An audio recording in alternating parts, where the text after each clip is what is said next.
vous taisez pas. Ne vous taisez même pas un peu. Parce que le verset dit dans Proverbe 30, 20, telle est la voix de la femme adultère. Elle mange et se suit la bouche. Puis elle dit, je n'ai point fait de mal. Tu as fait. Confesse. Repends-toi. Amen. Reviens. Dénonce. Dénonce. Parce que tu ne sais pas ce qui s'est passé dans ta vie, ma chère. Parce que ces consécrations, ce culte que tu as subi, les cultes que tu subis, ces démons qui t'ont touché, vont commencer à agir dans ta vie, vont commencer à dominer sur toi, te manipuler, te faire des choses terribles que tu n'imagines même pas. Ta vie ne peut pas être la même. Tu vas imaginer même si plus tard tu te maries, ton mari ne s'en sortira jamais. Vous aurez des problèmes, vous irez de problème en problème, de problème sur problème, ce sera difficile. Pourquoi? Parce que ces choses se sont passées. Si tu es déjà marié aujourd'hui, vraiment dis à ton mari, vraiment repens-toi, parlez. Et toi qui es marié, qui a fait ce genre de choses avec un marabout féticheur, avec un pasteur, un prêtre, bien mais s'il te plaît, dis à ton mari, dis à ton fiancé, ne suis pas là-bas, tu restes là. Sinon, vraiment, ne reste pas, ne te tais pas, ne te tais pas, ne te tais même pas un peu, parce que c'est terrible, vraiment c'est grave, ne te tais pas, ne te tais pas. Pourquoi? Généralement, ces gens vous disent, c'est le ni vu ni connu. Bon, voilà à tel endroit, parce qu'on se voit comme ça, voilà les œuvres, voilà la méthode, voici. N'acceptez jamais cette corruption morale-là. N'acceptez jamais. Dès qu'on vous a dit une fois, la Bible est claire, hein? Elle mange. Écoutez, elle mange. Donc, Elle fait. L'acte sexuel est là. La communion est là. Le culte, la livraison est là. Et c'est sur la bouche. Le genre que tu n'as rien fait. Et parfois continuer à vivre comme s'il n'y avait rien.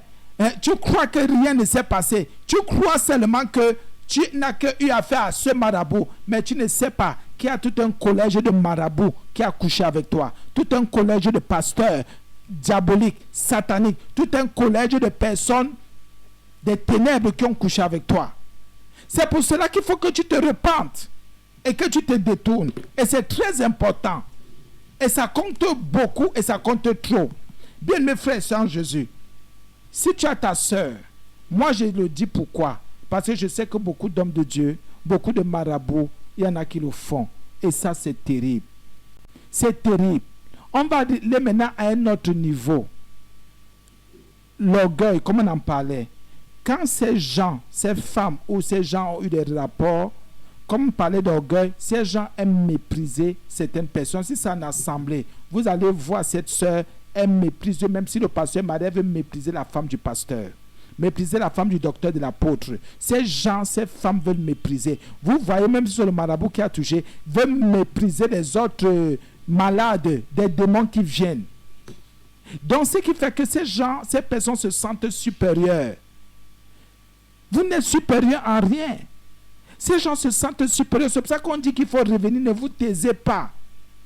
C'est vrai que parfois aussi, il y a un brisement pour ceux qui ont une conscience, pardonnez-moi, forte, qui disent, mais qu'est-ce que j'ai fait? Ou qu'est-ce que je suis en train de faire? Et qui peuvent se, prendre conscience et dire, non, je suis dans de mauvaises choses, il faut que j'arrête. Bien, mes frères et sœurs en Jésus, ce sont des choses qu'il ne faut jamais accepter. N'acceptez jamais ce genre de choses. Homme de Dieu. Oui, allons-y. Il y a quelque chose qui se passe aussi. Je vais prendre dans le domaine des chrétiens. On nous a enseigné que quand nous avons ce genre de relation avec un homme de Dieu, il ne faut pas parler, sinon on est maudit. C'est ce qu'on nous a enseigné depuis notre petit âge. On n'ouvre pas la bouche sur un serviteur de Dieu. Et quand le serviteur de Dieu vient vers les brebis, leur propose ce genre de folie, parce que ce serviteur est fou, la première des choses, c'est que cette personne doit faire alliance. De ne jamais dire, de ne jamais en parler, et dès que cette personne promet de ne jamais dire, de ne jamais en parler, le serviteur revient sur sa parole pour lui dire le jour que tu parleras, voilà ce qui va t'arriver. Voilà. C'est pour cela que vous allez voir des gens en souffrance, vous allez voir les gens dans les liens de la malédiction. Ce n'est pas le fait de parler, de dénoncer cela qui va vous maudire.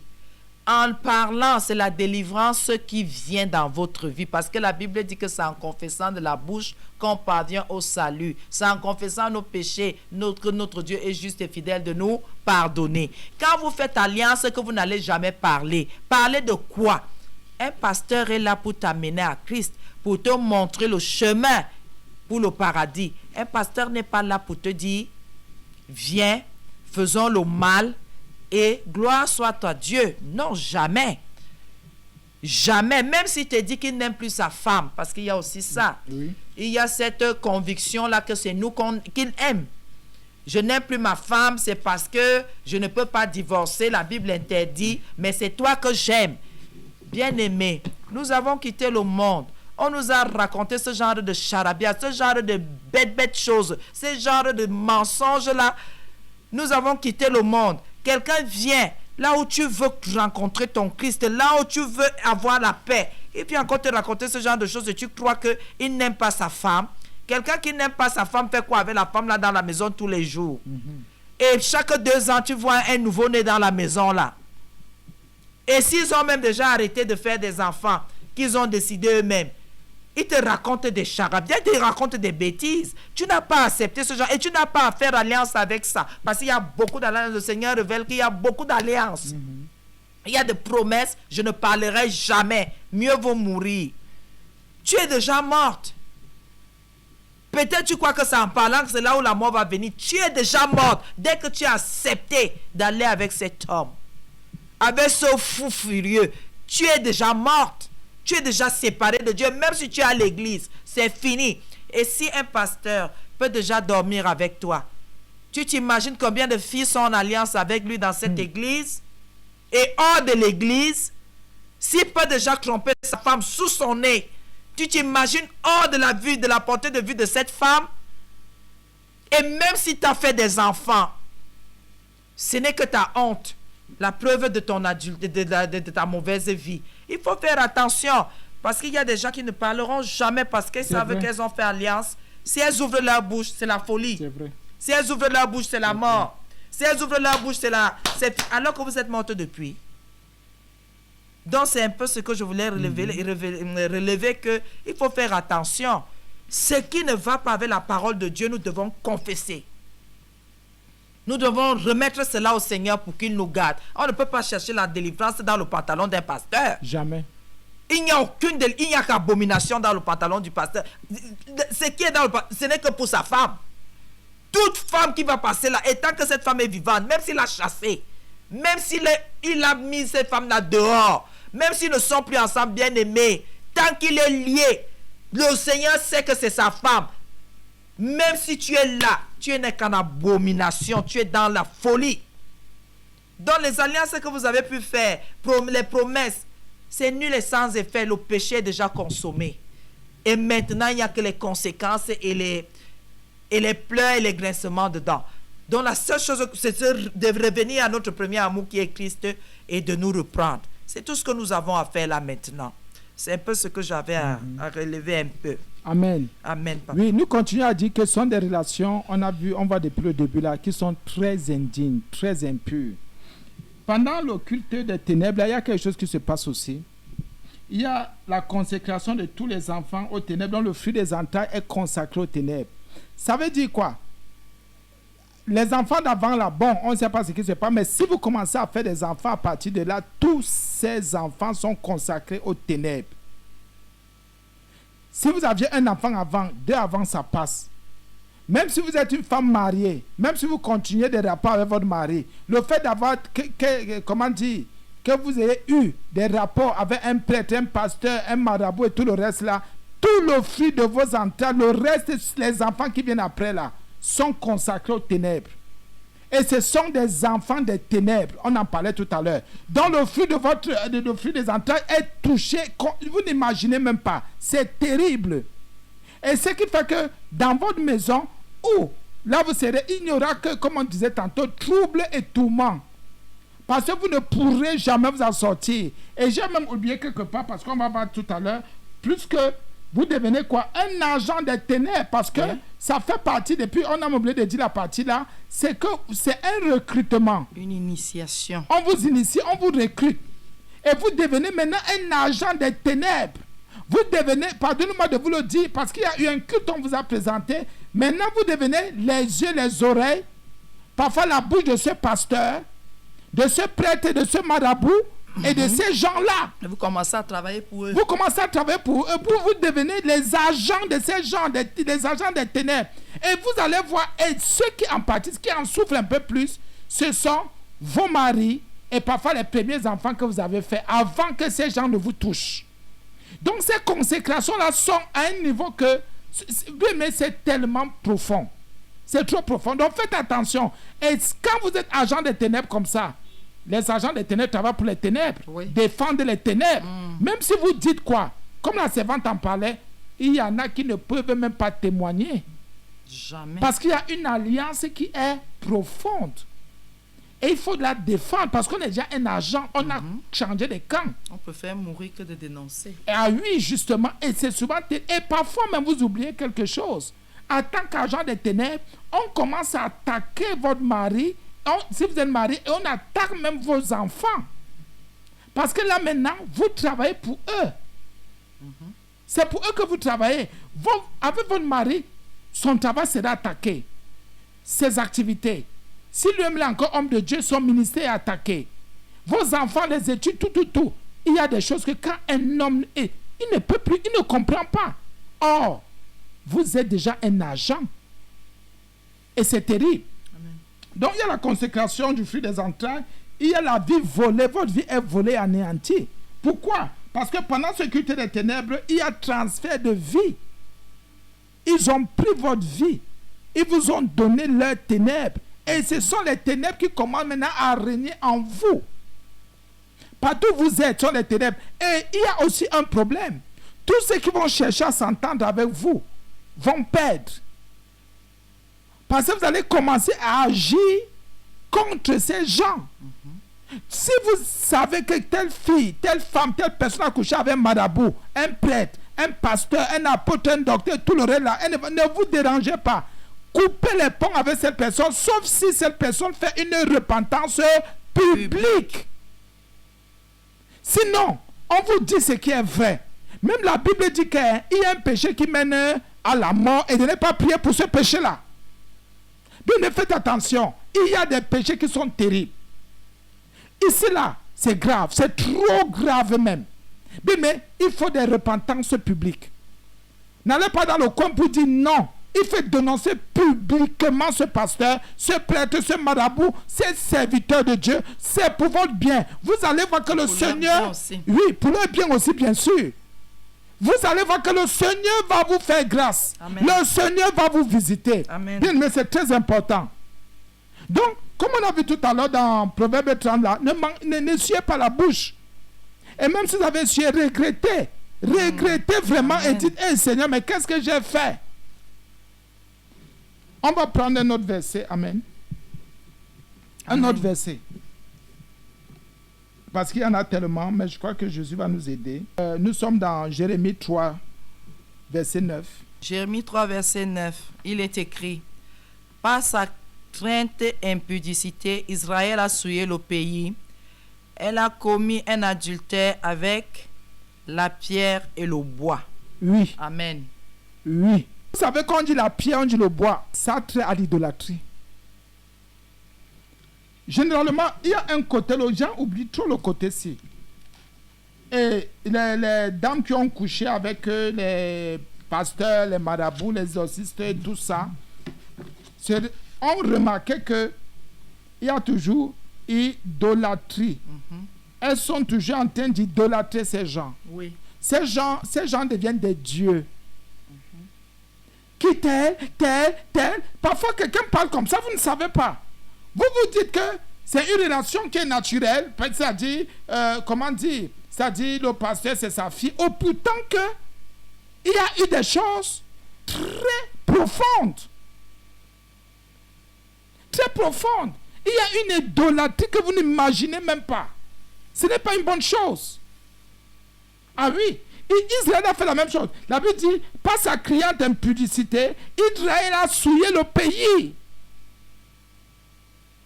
Donc tu souilles ton corps, tu souilles ton couple, tu souilles ta famille, Tu souilles ta maison. tu souilles ta maison.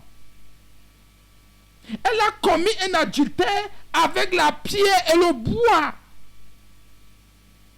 Des matériaux durs. Des matériaux qui peuvent brûler. Bien mes frères et sœurs, l'idolâtrie. Et la Bible, c'est vrai, il y a même un verset, parce que le temps vraiment. Il y a même un verset que si j'ai même un genre de pensée dans mon cœur, j'ai déjà fait adultère avec cette personne dans mes pensées. C'est dans Matthieu, oui. Oui, bien-aimé. Tu fais adultère avec qui? Tu te souilles avec qui? Tu souilles l'église avec qui dans tes pensées? Parce qu'il y en a qui s'imaginent, oh Seigneur, pardonne, qui s'imaginent tellement de choses. L'idolâtrie. Oui, tel. Et même quand on veut reprendre ce passé, non, il n'est pas comme ça. Non, il n'est pas comme ça. Il faut le comprendre. Il faut le comprendre. Ah, Vous oui. aussi ne prenez pas comme ça. Vous ne le connaissez même pas bien. Vous Nous, êtes- on constate quelque chose, nous, on voit quelque chose se passer et tu nous dis que ce n'est pas ce que nous, on voit là. Ce n'est pas ce que toi aussi tu vois parce que tu sais que tu es parmi ces gens-là. On commence, non, vous interprétez mal. Vous ne comprenez pas parce que dans leur intimité, le pasteur leur dit que c'est parce que je ne suis pas bien avec ma femme. C'est parce que je t'aime que je fais ça. Tu ne sais pas qu'il y en a 30, il y en a 20, une par jour. Parce qu'en général, tout ce qui justifie là, c'est dans ce but-là.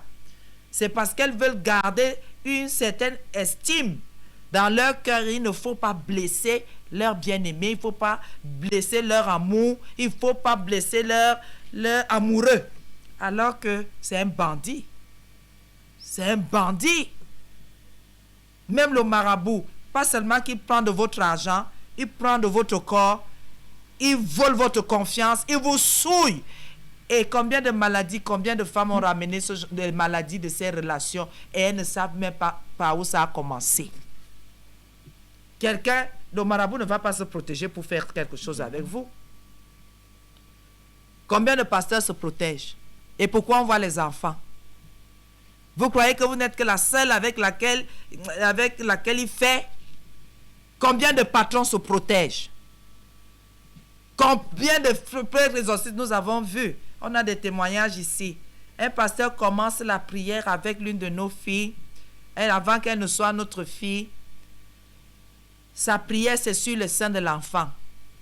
C'est là où il impose les mains. Après, pendant que l'enfant tombe, elle se réveille. Le gars était en train de déboutonner les habits. Il était en train de la déshabiller, donc il allait la violer. Il allait la violer parce qu'elle s'est presque évanouie. Après 3 jours de jeûne d'Esther, elle va faire la prière. Le gars dit que non, un jour spécial. Il prie, elle tombe, pam, elle s'évanouit. Et monsieur fait quoi? Pendant qu'il était en train de faire, elle est revenue plus rapidement. Imaginez si elle avait fait 10 minutes. Si elle avait fait 20 minutes dans évanouie. Elle allait trouver que ça s'est passé. Le temps de poser la question que passe-t-il? Il s'est passé quoi? Non, la prière est finie. Alors que la prière n'est pas finie, c'est lui qui a fini sa petite affaire. C'est lui qui a fini sa petite affaire. Combien de femmes mariées se retrouvent enceintes sans savoir quand est-ce qu'elles ont pris les enfants? L'enfant sort, il n'a ni l'oreille de ton mari, ni le nez de ton mari, rien. Vous allez me dire que la ressemblance n'est pas un facteur d'hérédité. Je vous dirai tout simplement que faites attention. Il y a des choses graves qui se passent. Donc nous devons faire attention. Et nous devons reconnaître que ces choses-là se passent.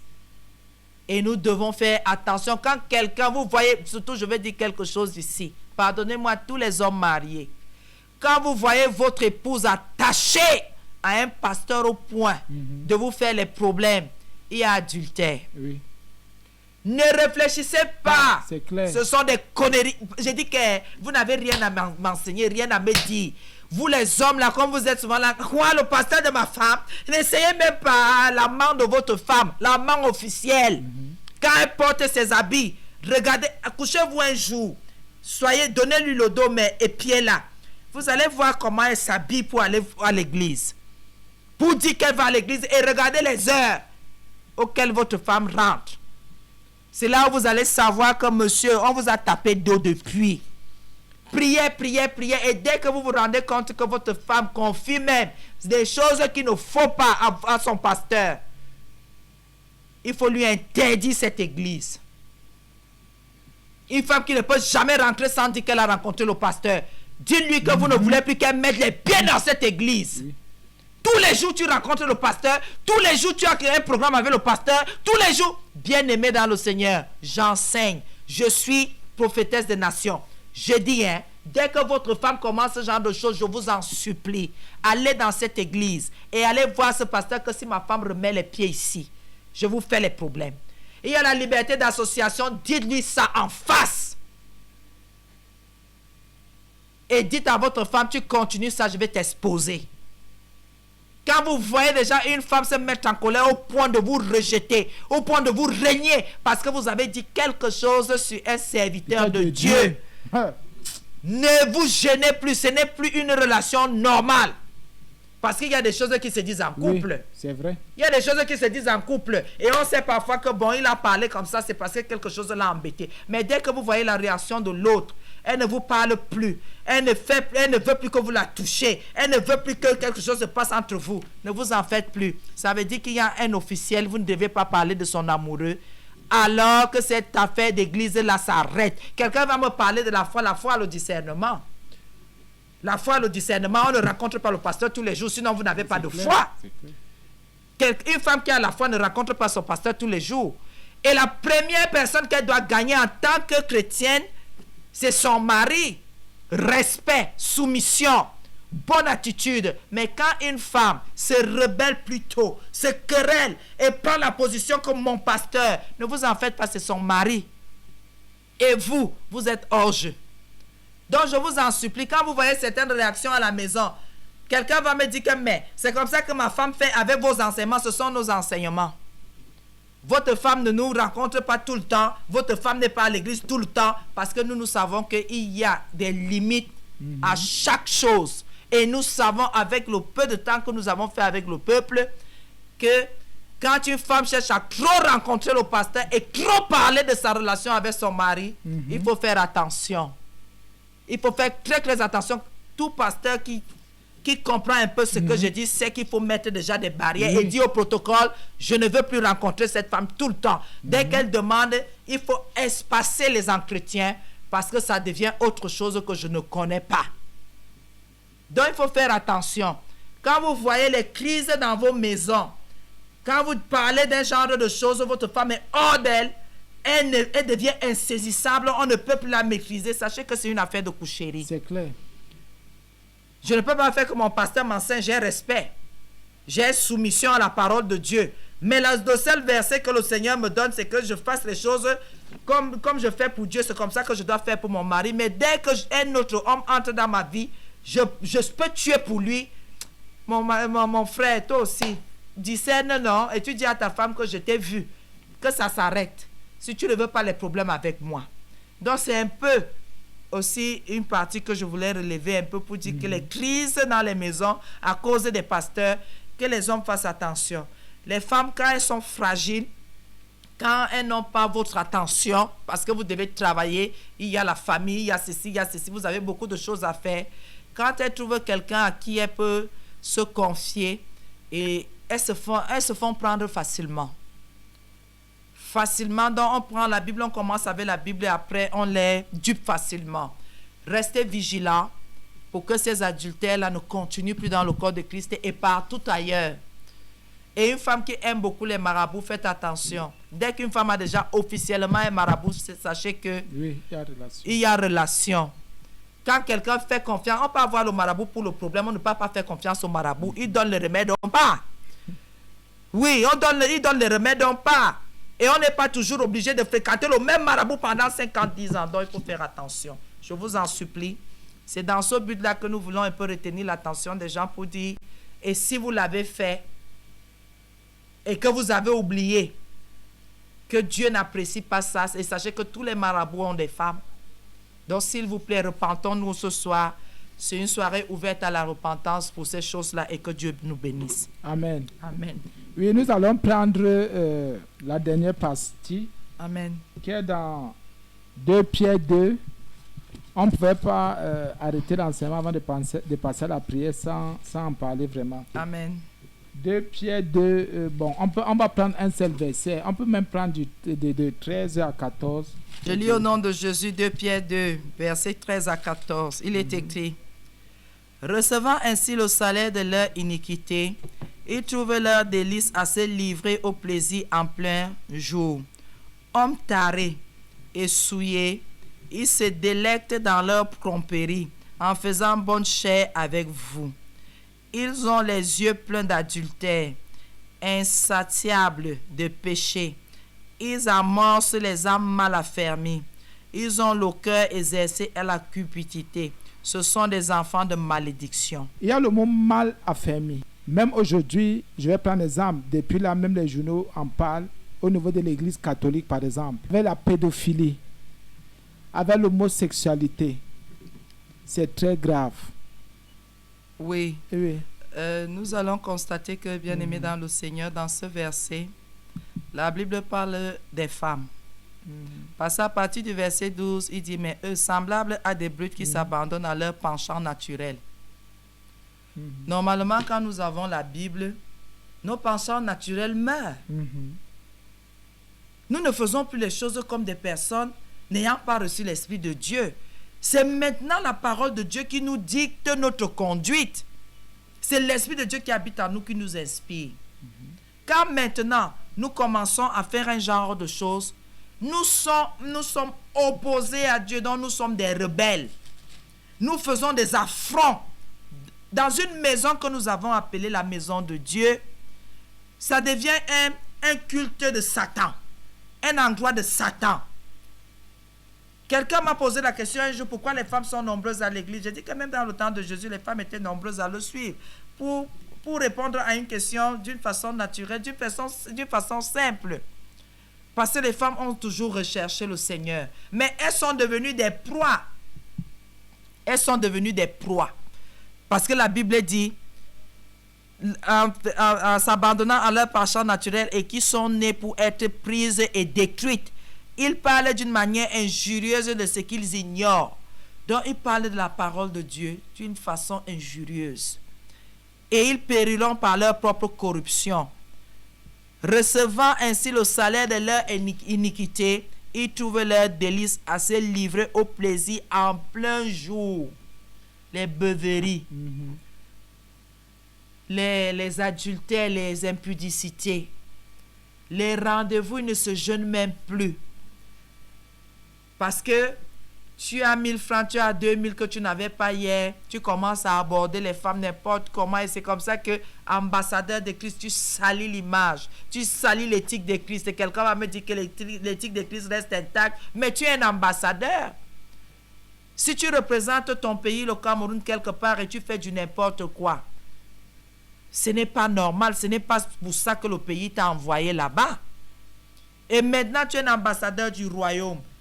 Tu dois véhiculer la vérité du royaume. Il y a une mission que tu as. Et quand tu ne le fais pas, laissons, je ne suis pas venu juger quelqu'un, mais je voudrais qu'on arrête un peu de jouer. Ce n'est pas un stade de foot, ce n'est pas une récréation. Si nous sommes des ambassadeurs pour Christ, faisons comme Christ a fait. Et il a dit qu'on va même faire plus que ce qu'il a fait. Mais pour le moment là, regardons autour de nous et constatons. Aujourd'hui, tous les hommes veulent devenir des pasteurs parce que pour eux, c'est posséder les femmes. C'est ça. Dès que quelqu'un dit je suis pasteur, c'est comme si il y a une possession diabolique qui entre dans les vies des femmes, dans les cœurs des gens. Alors que ce n'est pas ça, ce n'est pas une possession diabolique, c'est le respect. C'est ce que Dieu a voulu, que quand on dit que son serviteur est quelque part, que le cœur de l'homme la chair commence à se soumettre, parce que on se dit que le serviteur de Dieu est conduit par l'Esprit de Dieu. Dans la puissance de l'Esprit de Dieu, la soumission est automatique. Mais maintenant, nous nous rendons compte que ce pouvoir que Dieu a donné aux serviteurs de Dieu, ils l'utilisent pour des fins malsaines. Donc, ils deviennent des saules, ils deviennent des gens séparés de Dieu. Et ils s'en foutent parce qu'ils disent Dieu ne se repent pas. Mais vous répondrez de vos actes. C'est ça le problème. Et c'est ça qui est Christ dans tout ce que nous sommes en train de faire. Quand aujourd'hui nous nous rendons compte que dans les églises, s'il y a 10 églises, les pasteurs se vantent même aujourd'hui de confesser ouvertement leur adultère. Vraiment. Et l'église se lève pour dire, papa, nous trouvons que si tu n'aimes plus maman, que tu fasses comme Dieu t'a dit de faire. Dans la Bible, il n'y a plus. Christ a cessé d'aimer l'église quand? Il a rejeté l'église quand, malgré toutes les abominations là. Et Christ a cliché quand? Il a changé sa position envers l'église quand? Jusqu'à ce que chacun d'entre nous comprenne que les abominations sont faites et qu'on s'arrête. Parce que tant que les femmes aussi ne vont pas comprendre que le pasteur est mari d'une seule femme, tant que nous n'allons pas comprendre cela, nous n'allons pas nous arrêter. La Bible dit qu'un serviteur de Dieu soit marié d'une seule femme. Même le marabout, Paul a dit quoi? Je dis donc aux Corinthiens que chaque homme est sa femme et chaque femme est son mari. Quiconque, et si quelqu'un brûle, qui se marie, on n'a pas dit que si quelqu'un brûle, qui se prostitue, ou qui touche aux femmes n'importe comment, ou qui touche aux hommes n'importe comment, si tu brûles, assieds-toi et prie le Seigneur.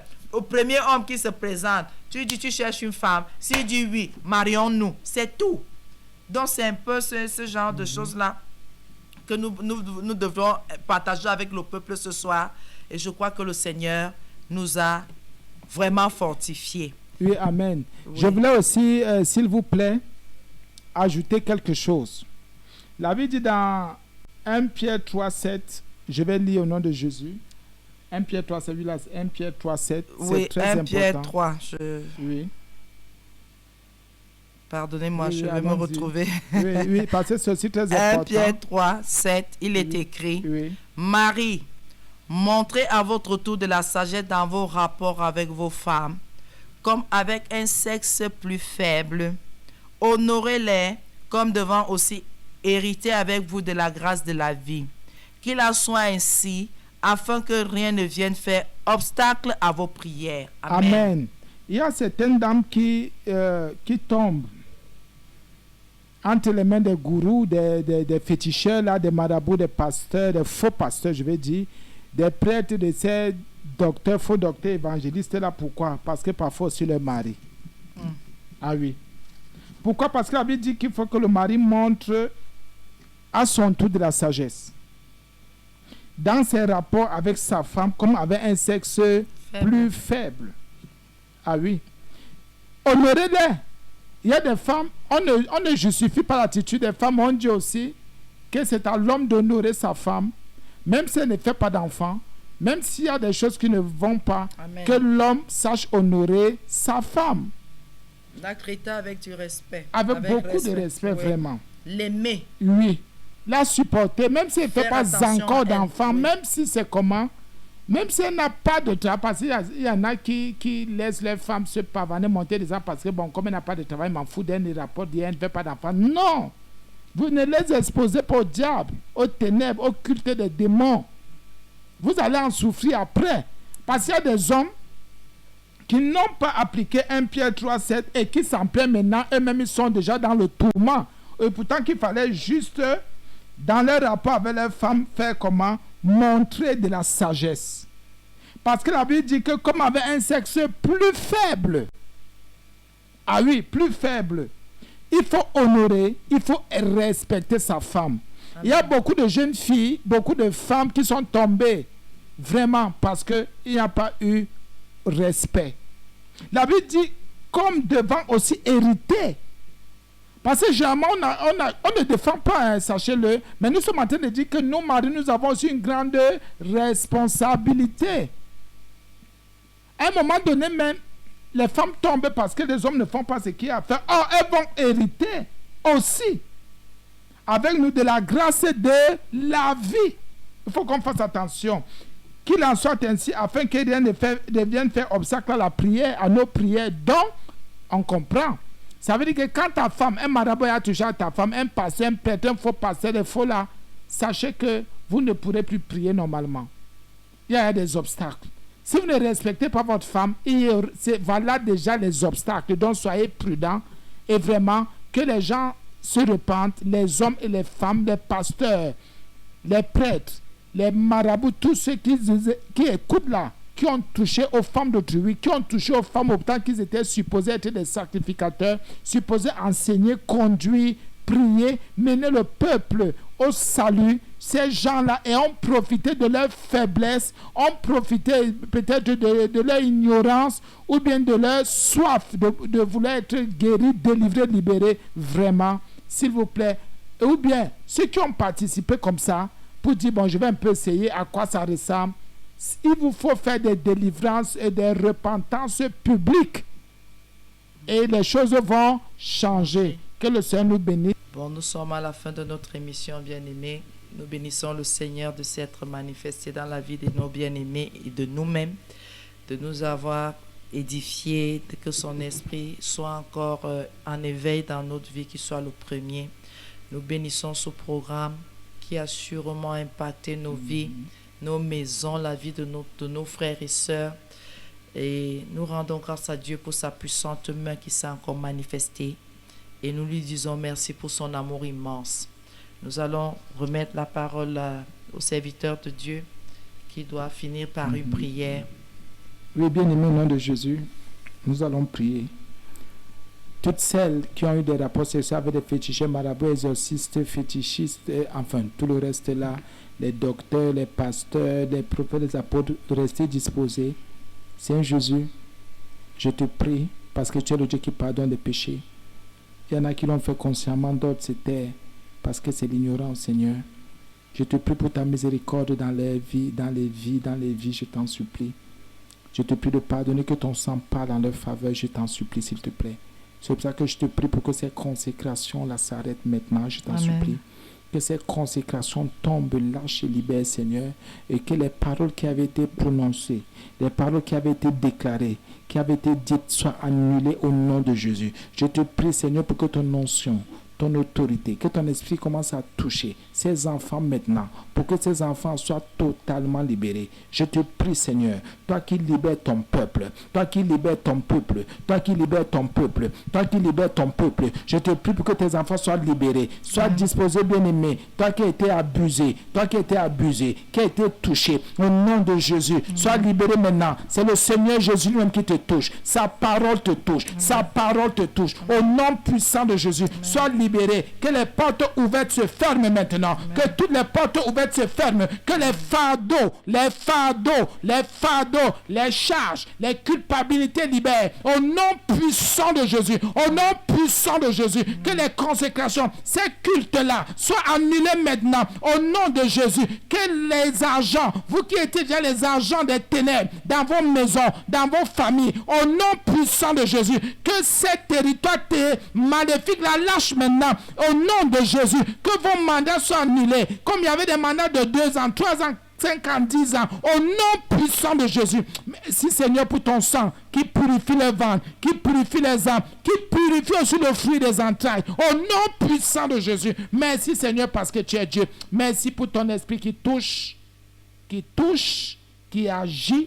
Au nom puissant de Jésus, merci parce que les voiles libèrent le visage de quelqu'un. Merci pour ton autorité qui parle au nom de Jésus. Amen. Merci pour toutes ces femmes, ces filles, ces jeunes filles et tout ce monde-là qui sort des prisons. Merci Seigneur Jésus. Merci Seigneur Jésus parce que tu libères au nom puissant de Jésus. Amen. Au nom puissant de Jésus, recevez la liberté. Les écailles quittent au nom de Jésus. Amen. Tous les animaux qui vous ont touché, ces animaux-là vous libèrent. Les animaux qui vous ont envoûté, ensorcelé, ces choses-là lâchent. Merci Seigneur pour la visitation. Merci parce que tu touches ce peuple et tu glorifies ton nom. Au nom de Jésus, nous avons